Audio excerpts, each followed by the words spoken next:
April 15th at the PlayStation Theater, Avantasia.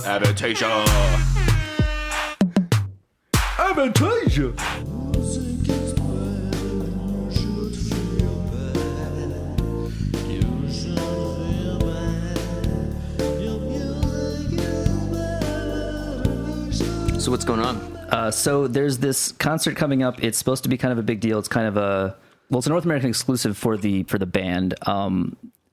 We know this guy Milton from Infinity Concerts, and he's promoting Avantasia, which, if you're not familiar, we actually just talked about in the last episode, the power metal episode, because they had a song that was such a perfect example of cheesy power metal. And so Which one? I actually haven't listened to that episode yet. Which song? Me either. it was off the first Avantasia. I don't remember what it's called, but it sounded like power metal. Which is because the thing is, I think their new stuff is less power metal and more something else. So we're gonna find out. Well, were they always a super group, or is that like? Well, no, it was always this one dude, Tobias Sammet from Ed Guy. Right. He.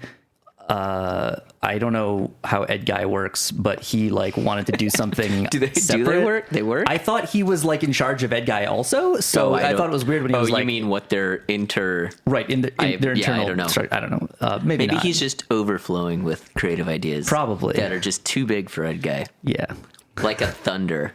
Like a thunder. My rage. Anyway, so they're doing a very special New York show. Well, they're going to be in Toronto, New York, and I think L.A. I thought there was a West Coast date.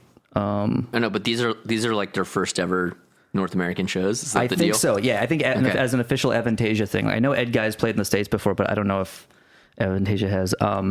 Didn't Ed Guy play Prog Power? Ed Guy played Prog Power, yeah. Yeah, okay. How long ago was that? I don't know. A while. Really a while. fucking long? Well, that's the thing. Here's the thing, though. I think he's just been doing Avantasia a lot lately. Because Ed Guy seems to put out an album every 5 years or something. But Avantasia, they have so many albums since that first album that I know. How old is that Space Cop thing with the... Oh, right. That's a few years old. That's an Ed Guy. Right, for sure. Yeah. right. I know, but I didn't think that was 5 years old. Maybe the joke is just still fresh in my mind. I mean, it's still funny. What's the title? We got to tell the title so people can go look this up so they can see this picture. I'll find it because I'm... Okay, so it's an Ed Guy album. I feel like it's something really... It's called Space Police, or isn't it just something really dumb? I don't remember. Space Police, Defenders of the Crown. It is called Space Police. Like that's literally sounds like a show they would watch on Futurama. Or some 80s computer game. Yeah, but here's the point. Everyone who's listening to this and doesn't know what this thing is, you need to Google this so you can see the cover, okay? It's unreal. Draw your own conclusions. Are there space police? There is one space cop and one alien. And he has a gun. The alien or the cop? I don't remember. Okay, yeah, you're right. That actually only came out in 2014. Yeah. So I'm like, it wasn't. But before that, I think it was 5 years. That's what I was saying. I think there was a huge gap before that because he was just cranking out Avantasia. Because Avantasia, the first two albums, it was called Avantasia: The Metal Opera, and the first two albums were Part 1 and Part 2. And then after that, I don't know, it just became a thing. But originally, it was it became the Metal Operas, and they thought that doesn't work. Just drop that. Plus, it got I don't know, less metal and less opera and whatever. It went from not opera at all to Sub-Zero opera. Yes, exactly. Anyway, so the current they're promoting their latest album, which is called Ghostlights. But it's the Ghostlights tour, the rock opera experience. So now it's just a rock opera. So they know it's that no longer a metal opera. It's no longer a metal opera. They're aware of the absence of metal. Yes, and apparently, and this is I just found the official listing for this. They do have a decent amount of guest vocalists and stuff. Michael Kiske and Jorn Land. Michael Kiske from Halloween, yeah. And and that was and I talked about this in the Power Metal episode.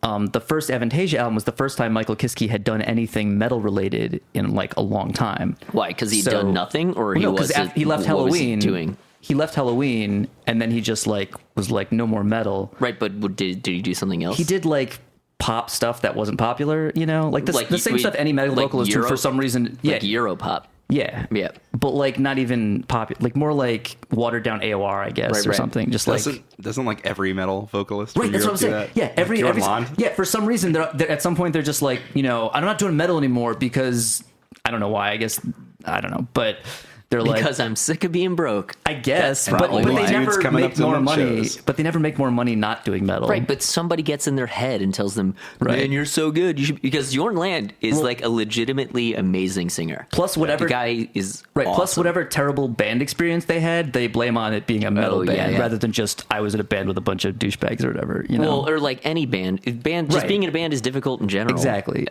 But no, for people who don't know, so Jorn Land, he sang on a couple of the Beyond Twilight albums. Just the first one, actually. Devil's Hall of Fame, that's the only one? Yeah. Okay, well, that's the best one. Yeah. So go listen to that if you haven't heard it. It's kind of cheesy, but it's amazing. It's so good. Yeah. It's hilarious. There's these sort of like acted interludes that they're so bad, like you can't take them seriously, so you don't like it's just like comic relief. And then the song starts and you're like, this song totally rules. You don't even like, I can't even detract from the album because these things are so dumb. You're just like, yeah, I just pretend they're not there, basically. They're, you know, and they're not part of the music. But yeah, that album totally rules. Have you heard his solo stuff? Jorn's? Yeah. I don't think so. If for some reason in 2016 you like Whitesnake, you will love your solo stuff. Well, I don't. The closest I get to liking Whitesnake is that part at almost the end. It's like the last track or second last track. It's hard because the tracks aren't clear on Crimson 2, right? When it breaks into and the only reason I think of this is because Steve pointed it out to me. Like the first time I ever heard the album, like Steve picked me up and I'm in his car and he's like, yeah, this is the Whitesnake part. You just want to grab your girl and be like, and it's that 80s metal solo. You know the one I'm talking about? Where it's like almost that and it's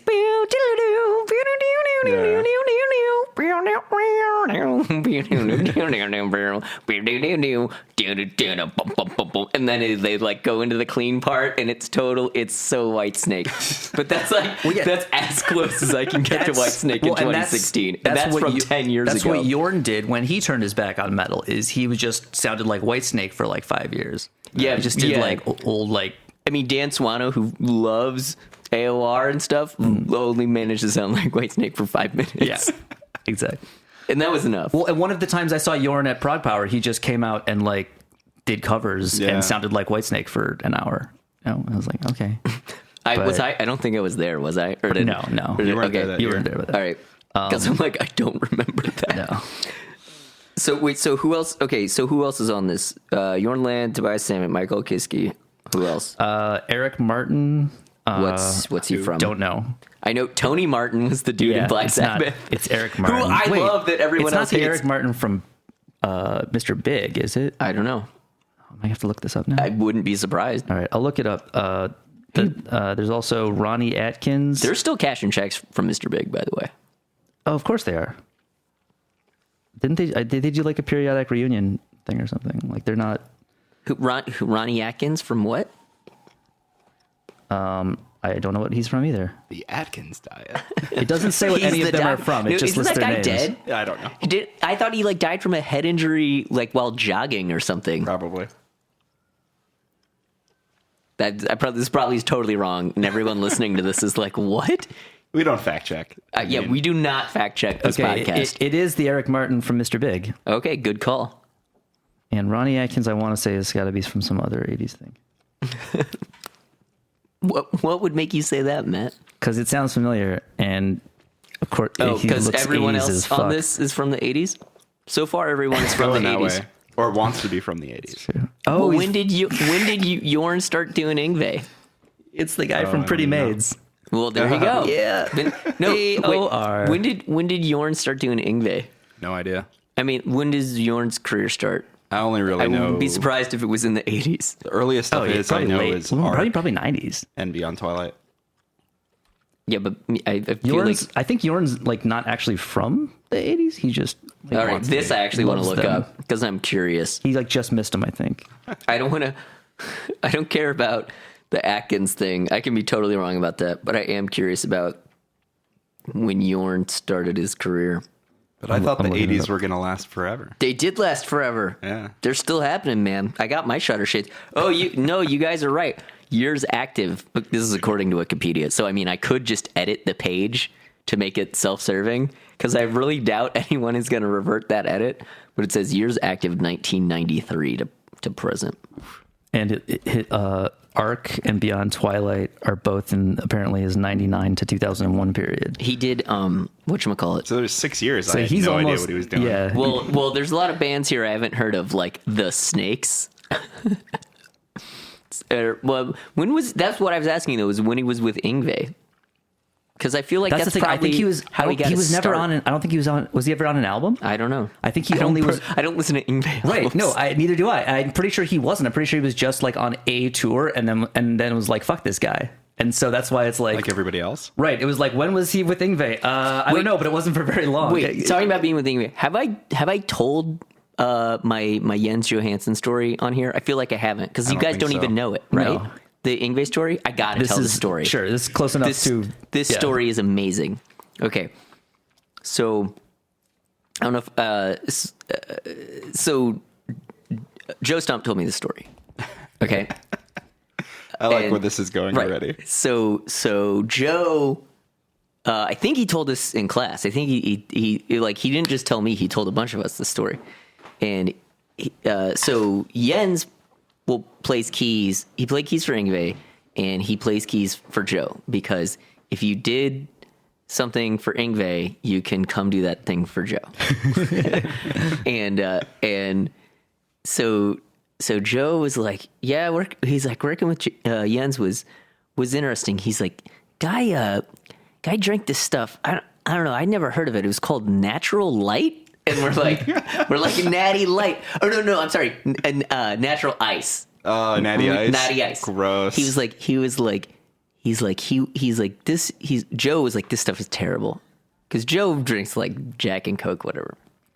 And so he was like, he's like, yeah, this stuff was terrible. And Jens would get a whole case and he would drink it. And then he would come in the next day and be totally hungover and like drink some more of it to like you hair the dog it or whatever. I'm probably getting details wrong, but this was the hilarious tidbit.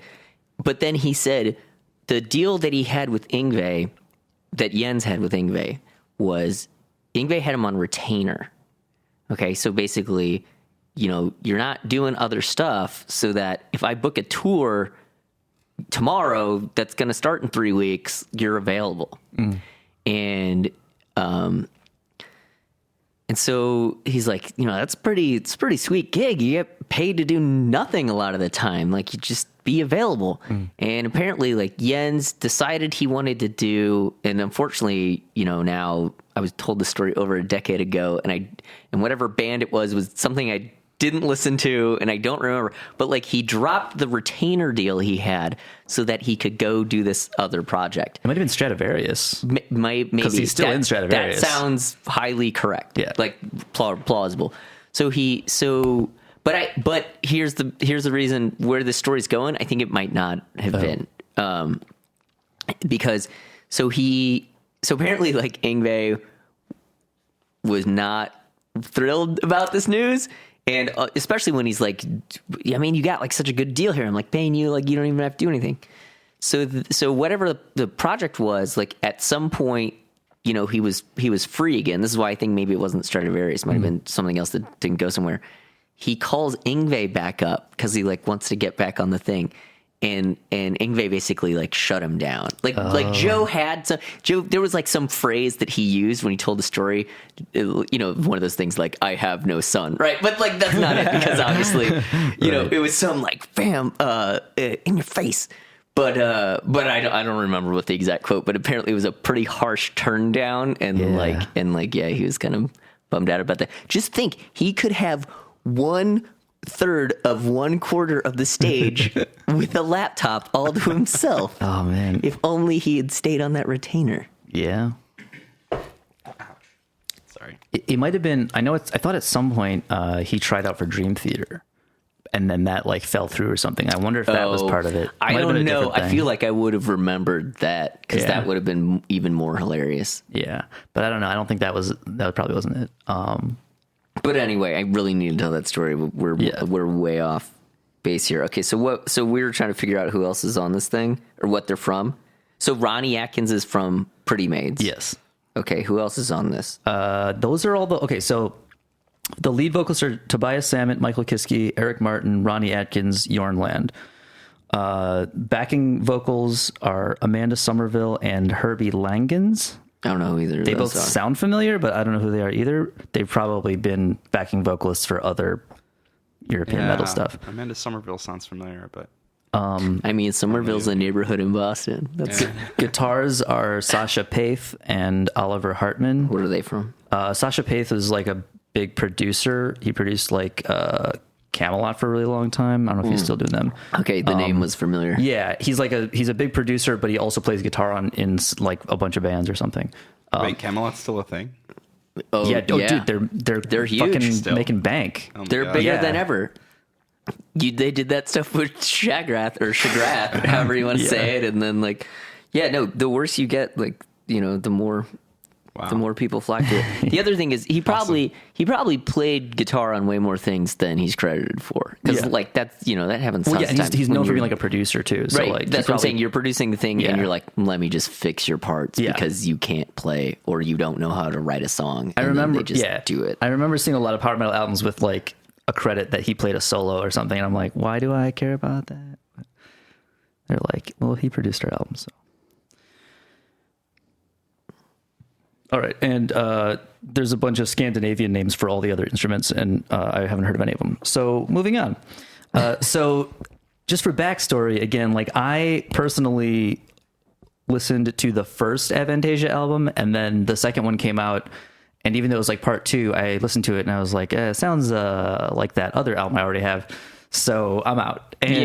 And I haven't listened to an album of theirs since. I haven't really listened to a lot of it because when I became aware of it, it was when, if I was not listening to classical music, I was listening to metal, and it wasn't very metal. Yeah. That's all I really remember was I was like, this isn't very metal. Yeah. And I stopped listening. Yeah. But that was a long time ago. You got me, man. And I found out about them when I kind of stopped listening to any of that music. Yeah. So with that in mind, I heard one song from this newest album because it was apparently in the preliminary for Germany's Eurovision preliminary contest. When is that again? It got third when are we place. watching that? Well, the thing is, wait. So this is the thing. I thought it was actual Eurovision. It was just the German preliminary because the actual Eurovision's in May. But Sick. they got third place in Germany. That's still pretty damn close to actually going to Eurovision. What, which would have Avantasia? been- yeah. Oh, whoa. Well, Yeah. depending on if Germany once you hear wants the to song, win this year. you'll be like, oh, of course they did well. But anyway, so we're gonna listen to now. The tour supposedly is like, because I guess I think it's their first time playing as Avantasia in North America, and so they're doing like a full retrospective, supposedly of like all their stuff or whatever. But it's playing also, all the hits, right? They're playing all the hits, but it's also still promoting the new album. So we're gonna listen to some of that and see how that goes. Something else that sounds a lot like. Oh, I know it. I just want enough of it to play so I don't call it out before people like have a chance to like catch it. Until the cartwheel's out of control to burst out of place. Yeah. No time to breathe. This is very 80s action movie montage. Yes. Oh my god. Wait, is this chorus? Oh, I mean, I suppose they had like, how many singers did we just rattle off? 10? So I Yeah. guess there's going to be a lot of harmonized chorus stuff. Is there any gang vocals? Because that would like really make it for me. I know there were on the first album. I don't know if they're on this one. The other thing is, this What sounds is like a raging choir? There's a Japanese group called Gem Project, that does that you have to check out. It's ridiculous. It's all like gang vocals? Yeah. Any song that rhymes desire, like, I have a really hard time taking it seriously.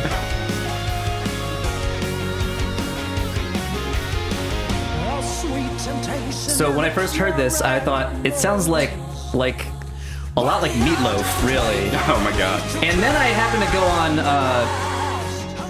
bring it down a little, and then I go on Wikipedia, and what do I find? That apparently he actually intended to have Meatloaf sing the lead for this song, and that Can he still? Well, that's the thing. His management was initially positive about having him perform on it, but for unknown reasons, they ultimately declined. Now, there's two possibilities. He can't hit any notes. Yeah. This is what Meatloaf sounds like now. Yeah. And I'm not exaggerating. If you find like the latest, and he's put out like multiple live DVDs since that's what he sounds like. Because I don't think he knows, but he has That's sad. He has a bunch of backup vocalists who basically pick up the slack, and they make a show out of it anyway. Even though he's like, lumbering across the stage now, and but I mean he's super old now, so what do you expect? But that is a career I will never understand. Oh, there's no explaining it to me. It happened. Oh, you mean you don't get why it happened? Yeah, I don't get it. Dude, because the writing on the first album was... Jim Steinman is a hugely successful songwriter, and he wrote all the successful Meatloaf stuff. Yeah. So, I mean... I get it, but I listen to it, and I still don't get it. He's no Loggins. Yeah. Well, no. It's a whole But no one is. No one. But at the same time, this song is also no actual Meatloaf, because it was written by Tobias Sammet and not Jim Steinman. Okay, and I've also had enough of it. Oh, it's almost over anyway. I'll just let the first song finish. Yeah, that's questionable. Yeah. Break it down. Like, I get it. You like Meatloaf, but...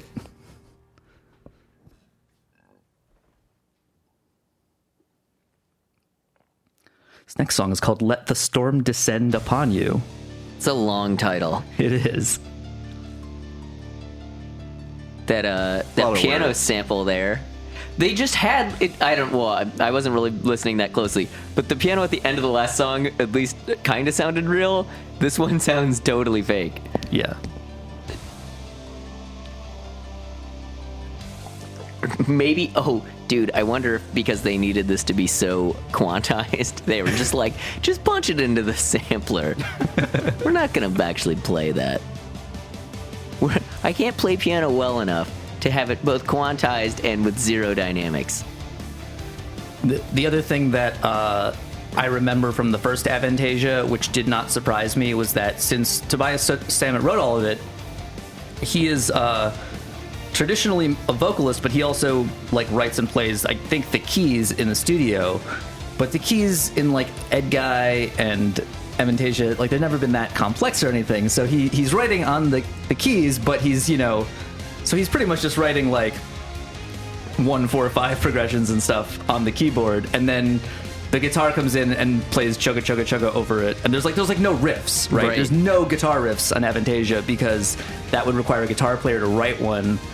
And he would just be like, hey, settle down, buddy. It's my job. This sounds like a riff, but it's not really. You know what I mean. Guitar players know what I'm talking about.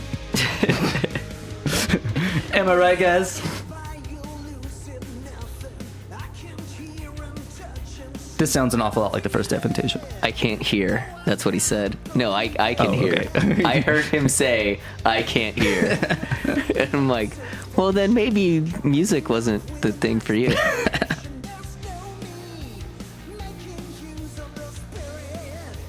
What?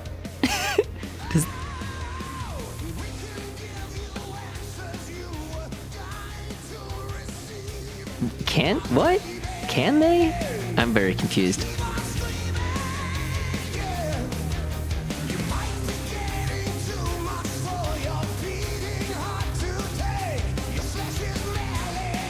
What is this about? Because I don't know. We're in the second song, and I have no idea what this is actually about. Let's try to find out. It's heavy on metaphor, but without the context, I'm just confused.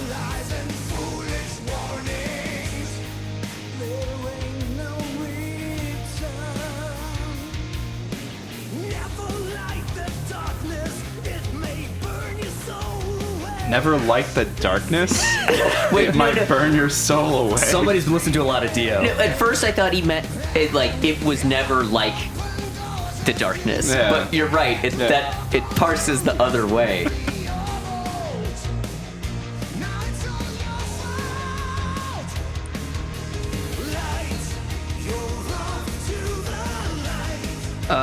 Great. So it concludes the plot started on the previous album. So I guess we have to look at what the last album was about. Did the last one end on a cliffhanger? I don't know. I refuse to find out. I mean, I feel like I can read up on what this album's about, but if you're just... I'll read the description anyway. The story follows the protagonist as he continues his journey. The protagonist. With a group of scientists willing to find a way to align everybody's personality so they can understand each other and make the world a better place. What? Okay, what That's the fuck too was feel good for me. You're stupid. What was... No. Oh, yeah. I want to read how they describe the previous album because... Oh, good. The previous album is called The Mystery of Time. I'm sure that... Because that's what that was about, right? There was a lot of time involved in that description that I just read. Just scientists, though. The unsolved mystery. Sasha Pape is also apparently the producer of Avantasia. Okay. Because he described The Mystery of Time as it is a more fantastic production. Fantastic is in quotes. Based on a little bit more... So I think he means fantastical, as in fantasy. Right. More fantastical production based a little bit more on orchestra work and keyboards. I hate it when more than other Avantasia albums? Well, like what? I hate it when people say like orchestral or what things like that because it's like this sounds nothing like anything any orchestra has ever done. It just means that the oboe patch. There are orchestra sounds. That's literally all it means. I know. It doesn't mean just, like orchestra. Yeah. Right. Hey, when are we making those Nobo shirts? When are you making those Nobo shirts? That sounds like something you should do. The story in Wikipedia for this is really short. It says the album booklet describes the story. So take the time to follow me into a small old English town during the Victoria era and join a young agnostic scientist by the name of Aaron Blackwell as he is forced to explore the coherencies of time, God, and science. Torn belief in his professional conviction, his spiritual intuition, love, and a lodge of scientific occultists. What the fuck? I don't know what this... That doesn't tell me anything. I don't know what the fuck this is about at all. Was that a sentence? I'm very confused. But it made it to number 2 on the German album charts. What charts? On the German album charts. The German ones. Well, you know how like there's like a million different sub charts. Right, but this is like the top, they're like top 200 or whatever, like Billboard, the German national Billboard chart. It made it to number 9 in North America. Is this the heavy part? Yes, this is, I suppose, this is theoretically this is the part. breakdown. Are there any other rock operas that have breakdowns? Because they're innovating by recycling from other genres. All right, I don't care anymore about the storm descending. It has descended into this. I make no guarantees that we will complete every minute of this album. We're just gonna cycle through it and see how we can. Expecting to. I certainly we can handle. Don't think I can complete this album. Is this the science part? Right? It sounds right. This is like we're breaking into the lab, or like it's like some X-Files stuff that like we're about to witness something we might not be ready for, like the rest of this album. I'm right. He said this is called The Haunting. I still can't get over how it's a big deal that he's agnostic. Like, is that like a theme? Like that was a theme on like the first album. Like actually, not not exactly. It was more that like he was talking about Gnosticism, which I assume he doesn't know what that means if he's like thinks it has to do with agnosticism. But it sounds like he's talking about the same themes since the first album, and like they have like 10 albums or something now. Ridiculous. All right, that's moving on. Oh, good. Another quote-unquote heavy one. This is like a 90s Sabotage reject. Yes. I thought the one with the piano thing earlier sounded kind of like a Sabotage song, too. Oh, yeah. Yeah. See, those are the ones that I like to, like, because that's the block out of my closest thing mind. to Meatloaf in metal is Sabotage. Oh, yeah, because the Streets. That album that I hate. Streets. Somebody posted a video from the John Oliva's Pain Streets performance, and they're like, who else was there? And I watched the video, I'm like, yeah, I was there, and apparently I'm the only one who remembers it correctly, because everyone's like, it was so great. I'm like, did you watch the video you just posted? Because the video evidence implies otherwise. Yeah. This is the title tracks, Ghostlights, so I guess we should... This is the titular track? The titular track. And the title track.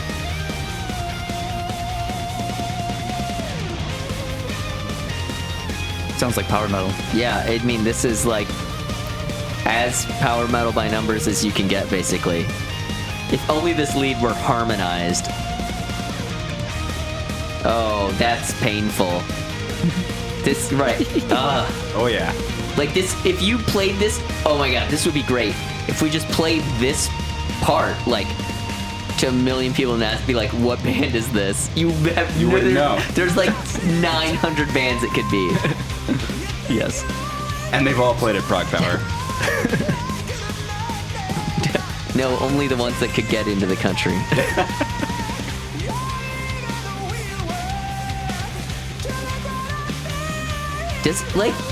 Is it painful to sing like that?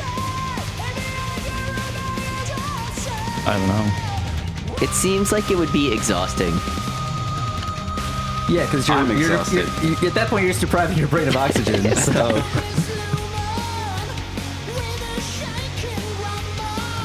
Wait, did he say the shake and rumble? I feel like I'm just sort of making up words that I want to hear. But like at the same time, I think maybe I actually did hear that. What?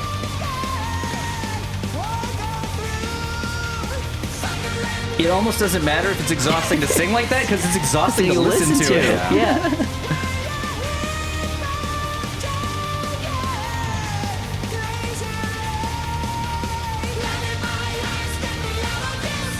There's a lot of singing way too high. Is this the orchestral part?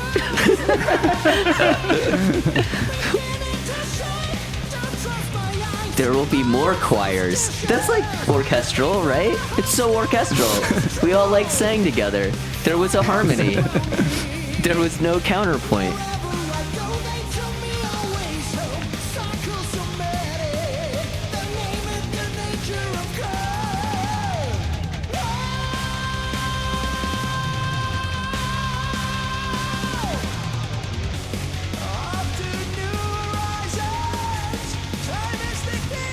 Did he say off to new horizons? Yes. Oh, yes. Because I know a power metal song where they say that a lot. And they tell you to new horizons, fly. That's where you should fly is to new horizons.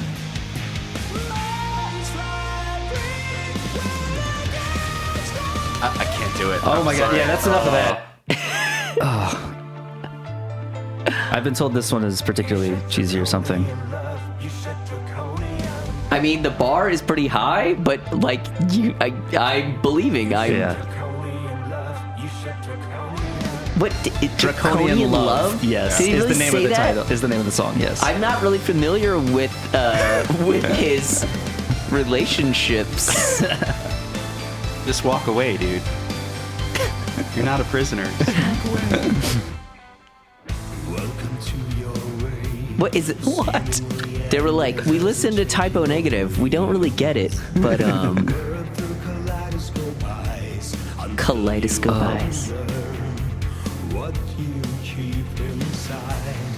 Unfortunately, not this song.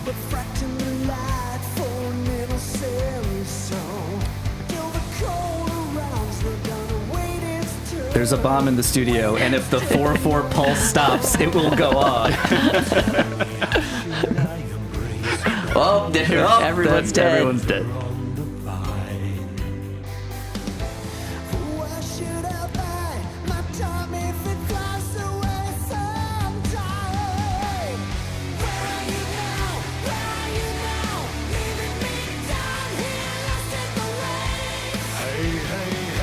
But it's like this weird, not gang vocals, but also not harmonized.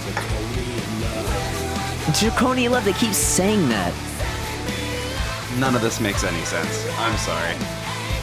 And we're not just talking about the lyrics. If you say it a bunch of times, that does not validate it. It doesn't suddenly. It doesn't make it mean anything. Something.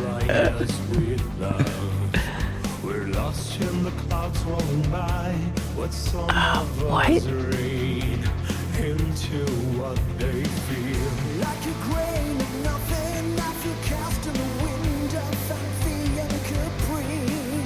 What? I think the lyrics in the last Memory Garden album make more sense than this. Yeah, definitely. Like, not even close.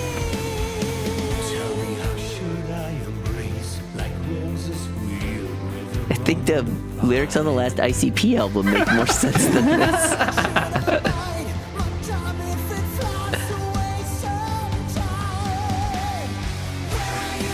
Well, it's just gonna be, these sections are just gonna repeat. We gotta go to the next song. Next one. That's the first thing that's like not blatantly major key on this album. It took to track, what is this, track 6 or something? That doesn't sound like Queensryche. This was totally like...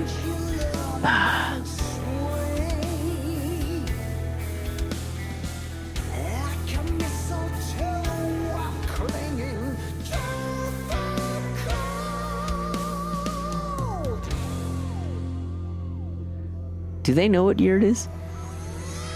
Well, what year is it in Germany? That's a good point.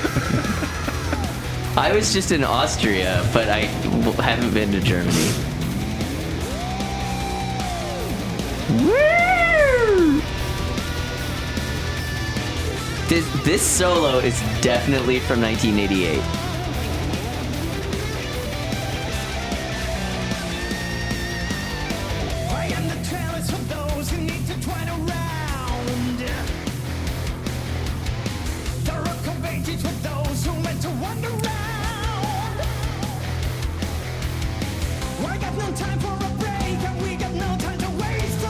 We got no time to waste, because it's going to be the 90s soon, and who knows what they'll bring. I keep waiting for the 90s to come, but they never do. They just never come. Worrell, I found out what the era holds. It's more of the 80s. Oh, what is this? Is it? No, look, they just abandoned everything that the song was working on. They're like, time for the sing-along chorus. And it's such a sing-along chorus, we're not even waiting for you to sing along. We got a whole bunch of people our own sing along. We don't need you to sing along. We can do it our damn selves. It's not. I hate this sing-along, sing-songy crap. This is so awful. People are gonna pay money to see this? Oh yeah. Not me. I would pay money to get out of going to this. If I was dating someone, tickets are available. If I was dating someone that wanted to go to this, I would literally. I'm gonna cover this entire episode in a watermark where periodically you just hear tickets currently still available for Avantasia in New York City at the PlayStation Theater. I would pay someone to be like, you have to come to this thing, or I'm going this other thing that's not the show, or I will be deeply offended and be like, sweetie, we can't go. There's another song we only made it halfway through before it was clearly, obviously, it was just gonna keep repeating. Well, I don't know because they totally abandoned. Oh, okay, now we're back to another chorus. See? All right, yeah. Just when you thought something else was gonna happen, they're like, just kidding. Well, the song was so incoherent. I thought maybe it was gonna take another left turn, but instead they were just gonna stack the same incoherent blocks next to each other. Is this the orchestral part? Yeah, I'm pretty sure this is. Yeah. It's a little smooth. I don't know. It's almost grabbed me. No, this sounds like a bad, movie sequence. I love those. This is like the beach montage. Also sounds like a keyboard preset. It's sunset. Is this the training on the beach at sunset? Yes. And so you only get the silhouette of them training? Yes. Yeah. Yes.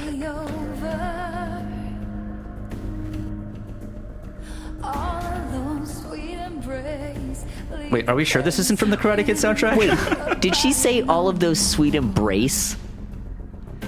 Yeah, they're European. They're not good with the language. He's gonna definitely be on the ESL lyric episode. Yes. He's definitely,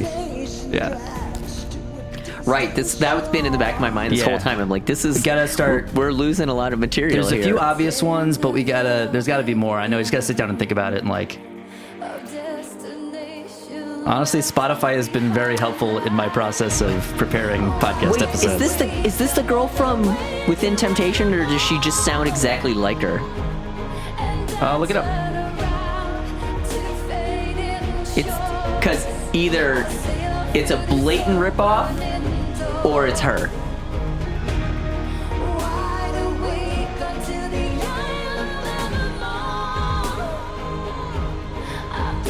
Yeah, she's on it. This is her. There you go. A band we saw at Heavy Montreal. Sharon Denadel, Within Temptation. Also, pretty sure the rest of this song is going to be the same shit. Maybe a key change or two, but I think we can safely move on. It is another Metals song, in theory.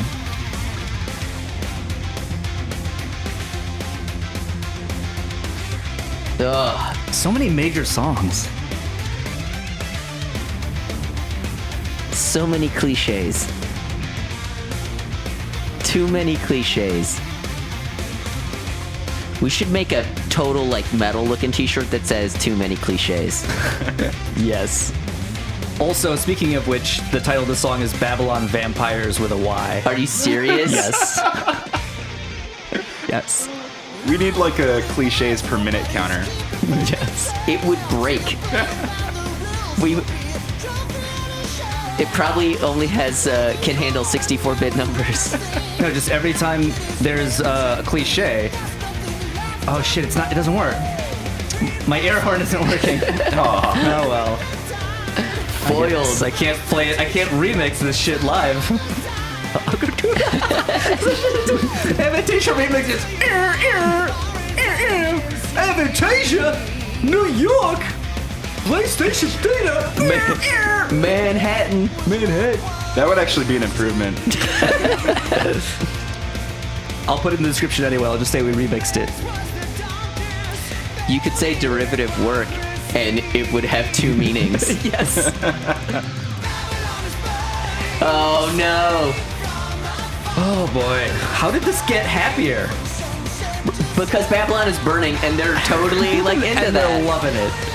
They're like, yeah, the orcs. But vampires don't like fire.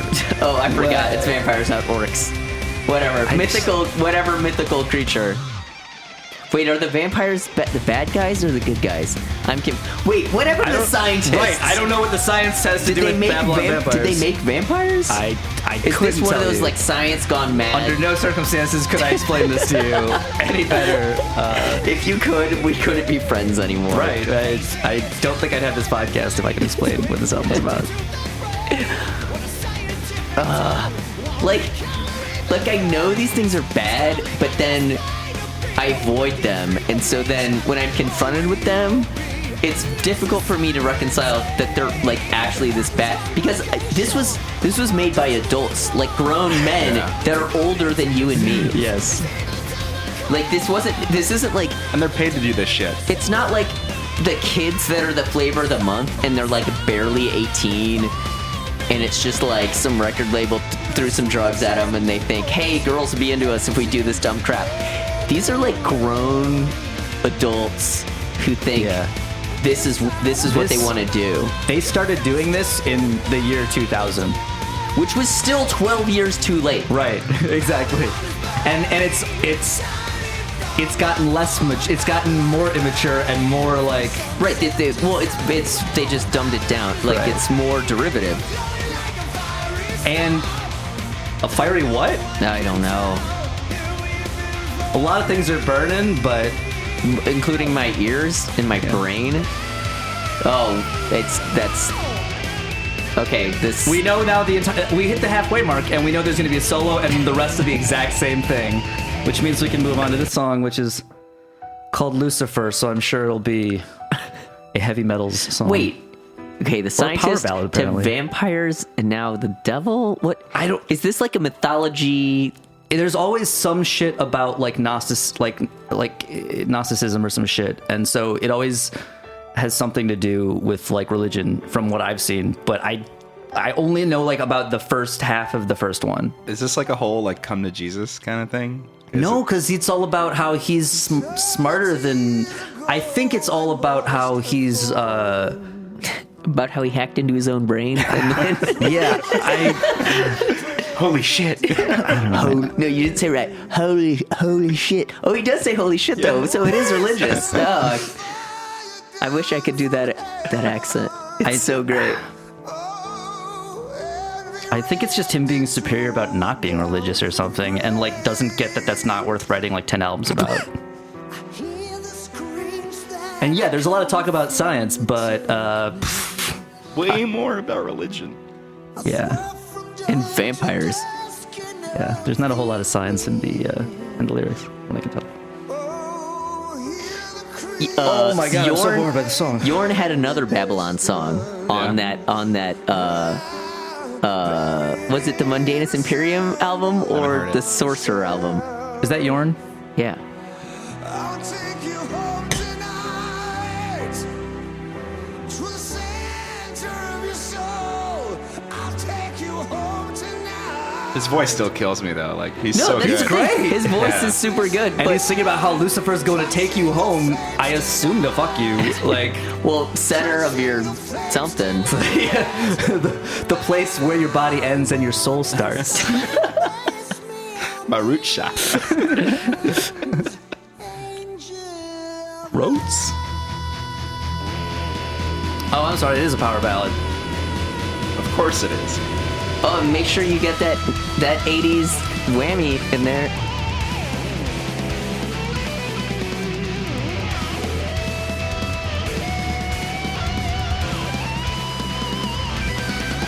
Do you like stuff that sounds like other stuff you've heard before? Because we're covering it all.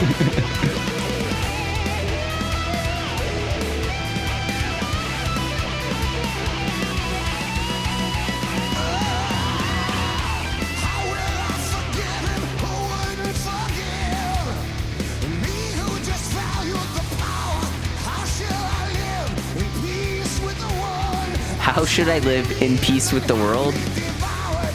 Feeling alive, wonder disguised, bloodshot stone and This is not good. make you feel the fury and rage. I'll make you see what you're made of tonight. I'll take you Yeah. I'll make you see what you're made of tonight. No, but you're right. There's not a single memorable riff on this whole thing. No, like I said, there's never been a guitar riff on an Avantasia album, like a real guitar riff. touching the flames tonight. There hasn't been like I mean, I haven't heard like 9 of them, but still, Wait. I'm positive there's never been a good guitar riff. I thought they're not supposed to touch. Lucifer's gonna touch you. He's gonna touch you, all right.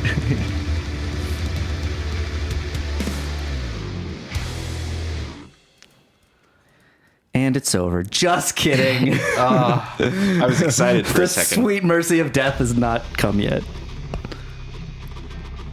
There's only 3 songs left, though, at least. And this one, to add to the cliche count, is called Unchain the Light.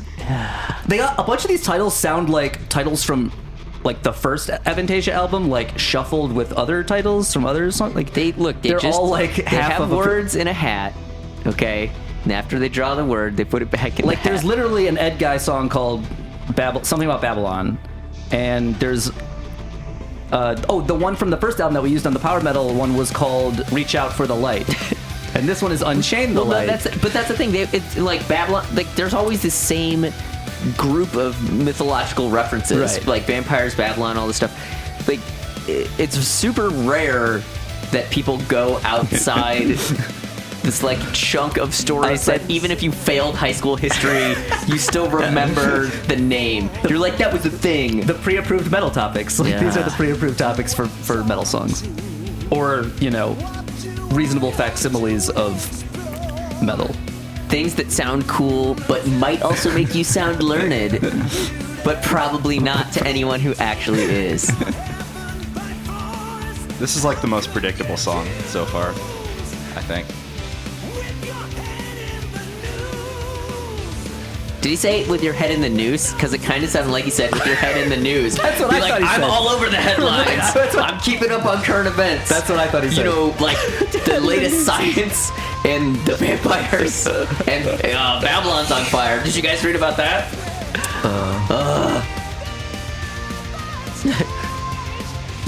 Hey, look, there's a headline that Avantasia have a new album. So the next song title, they couldn't decide which of these cliche-sounding titles to use. So it's called A Restless Heart and Obsidian Skies. Wait, is that and or like a slash? No, it's literally like what? A Restless Heart and Obsidian Skies. Which sound like two separate song titles. They couldn't choose just one or the other. Well, they couldn't make two songs because they don't really understand song structure. Right. So. And it's not even halfway through, and there's no way I could possibly listen to any more of this song. So let's listen to A Restless Heart and or Obsidian Skies. I mean, I would normally say let's not, but for the purpose of this exercise... It's the penultimate song.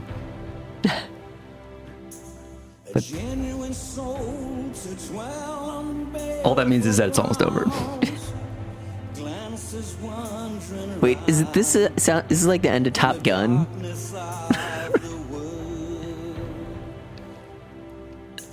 Or possibly a later Highlander movie where they no longer had the rights to Queen. This is like the bury your best friend music, for sure. Yes.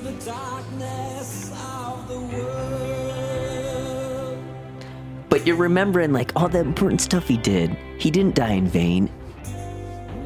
What was that? He's not really dead. He's behind you. Satan. He just gave you the thumbs up to let you know it would be okay. But then you look away, and when you look back, he was gone.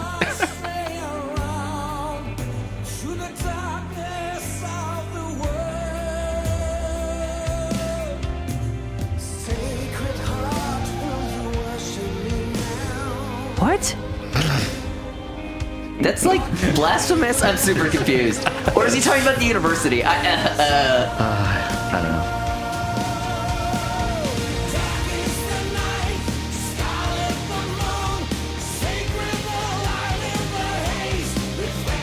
Is he just listing things now? I'm like, I'm so confused.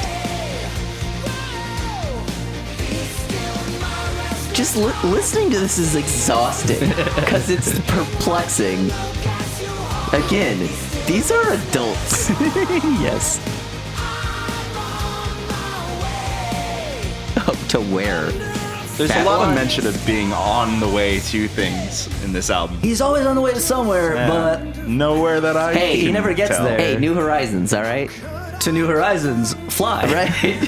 Comma, look, fly. look. Just 3 more times over the horizon, and then we'll be there.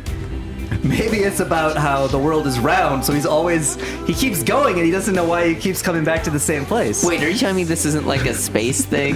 No, this is not a space thing. Okay, this is a more fantastic album. I got confused after talking about Ed Guy's Space Cop, Space Police. To use their terminology, this is a more fantastic album. Maybe it's like a Hollow Earth conspiracy theory album. Yeah, no, I'm saying like an Earth or the flat Earth, because they're constantly going towards the horizon and they never get anywhere, and they keep even coming back to like the same places, and they're like, why? Maybe they're on a boat and they don't understand how currents work. Maybe. They're blazing the trail. These are the new horizons. Because no one's been there before. Except, which is completely ironic, since that is the antithesis of what this music implies. Exactly.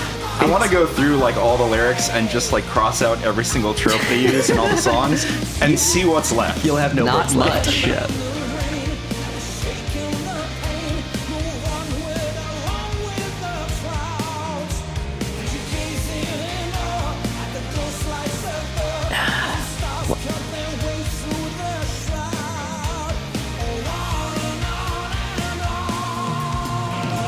Just like this album, on and on and on.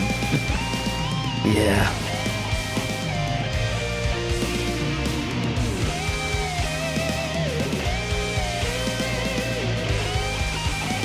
Alright, I'm pretty sure this is gonna just solo and repeat, so. Last track. Wake Up to the Moon.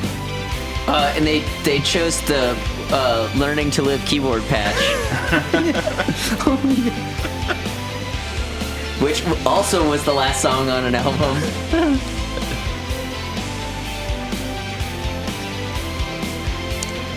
Oh wait, this is the orchestral part. I get it now. Yeah.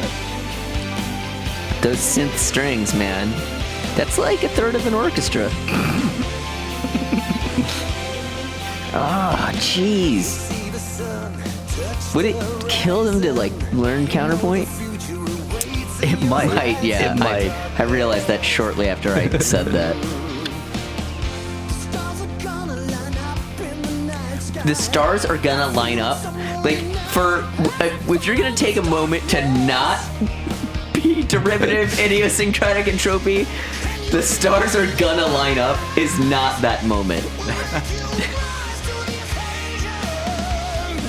Rise to the occasion. Also doesn't sound very scientific unless because he doesn't say why they're gonna line up or how they're gonna line. I mean, maybe they built some sort of it sounds like a very space machine to align the stars.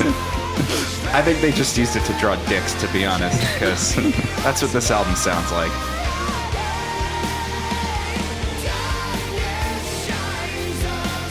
Goodness shines.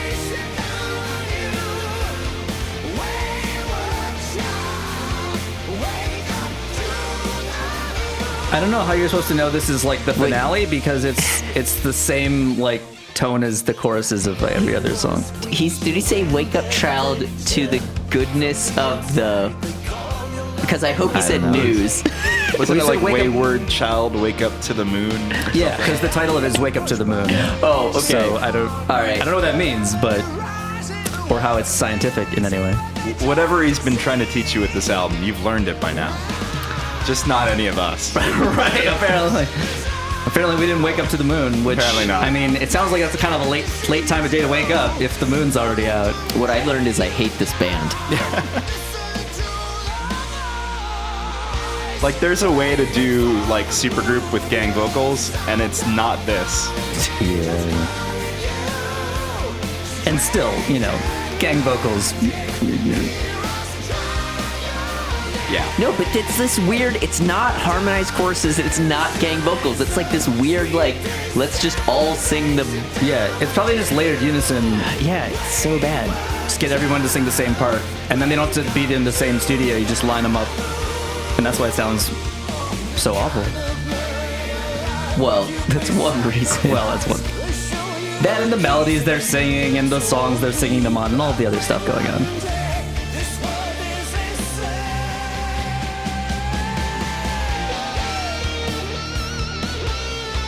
Normally this is where I would skip to the next track, but there's only like a minute left, and then it's over. This is the last one. I'm gonna give him a chance to make something at the end of the album sound distinct from the rest of it. Who knows? Maybe there's a big finish. It concludes the story of the previous album that we were all so anxiously waiting for. So emotionally involved in. That's April 15th at the PlayStation Theater. Avantasia, check them out. I'm highly emotionally involved right now, but not maybe in the way that they were hoping for.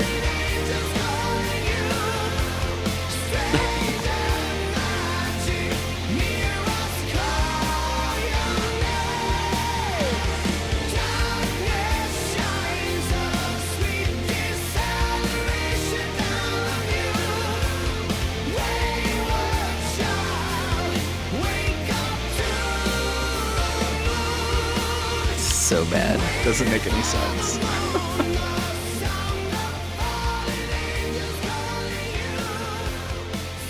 Wait, the angels calling you? Fallen angels Oh. calling you. Okay,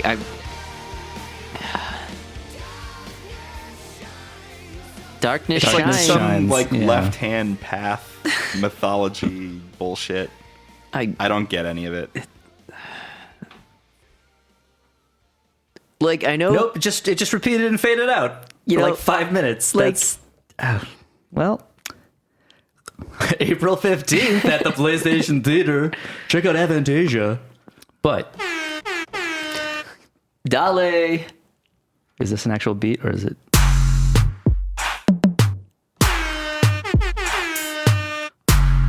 April 15th at the PlayStation Theater. Avantasia. Avantasia. Avantasia. They'll play that at the top of the episode. People be like, what? Yes. Please do. That'll be the intro. People be like, Please, what the fuck, please do Avantasia? that. You should actually just do like make a whole like hard beat that you shout over. Yeah, yeah. Yeah, that was. So I feel like on one hand we were really unfair to that album, but on the other hand, it absolutely does not deserve fair treatment. I don't think we were unfair enough. Like even if the lyrics aren't total and utter nonsense, if you know additional context, the music is so bad that I don't care. There's no way that even if you had the best story possible, it clearly did not translate emotionally to the music at all. And because it's just bad music. Yeah, Even if Meatloaf actually sang on that track. right. The album was so bad, even Meatloaf couldn't save it. I mean, he definitely couldn't now anymore, but No, but even then. right, like, even then, even if he could, 80s, even if, 80s, even 1988, Meatloaf. No dice. yeah. That was really bad. Just, oh my God. But yeah, I mean, I'm definitely in shock after listening to that album because it was really bad. Like, really bad. I'd say it pretty much was what I expected. But it's one of these things where I think about when I was in college, right? I really liked to drink because your brain would just get tired from just doing the same crap all week, and it's like the end of the week and you're like, man, I just want to unwind, right? Yeah. And I was thinking earlier today, like how I don't really get that feeling anymore. Like I just, regardless of how many hours I work, or when I'm riding the train, I'm still reading technical documentation. Like I have that feeling right now. Like I could, like if you offered me a drink, I wouldn't turn it down because just and drinking makes you sick. I do not. Right. Yeah. And I do not feel well after drinking, for context, for those of you who don't know this. But I feel like I'm willing to... But you feel pretty unwell having listened to that as well. I'm willing to trade some unwellness in my body for a little less in my head. That was... Yeah. I might go as far as to say that album was traumatizing. It was... Were you triggered? Should I have a trigger warning at the beginning of the episode? I mean, if the... is this a safe space, Matt? I think it's a pretty unsafe space. Yeah, it's... I think. Given the music, given the title, the danger zone. Is that what you're saying? By listening to this podcast, you have entered a very dangerous zone. We went to the danger zone. Yes. It's. I'm just confused. Like I Grown don't even know men. what to say after that album. They're adults. Those adults did this. Yeah. Thanks for listening. If you haven't already, please subscribe on iTunes or yourmusicisbad.com. Go see Avantasia in New York City at the PlayStation Theater on April 15th. Tickets are available on axs.com, and we'll post a link with the podcast. And check us out next time when we're talking about songs about butts.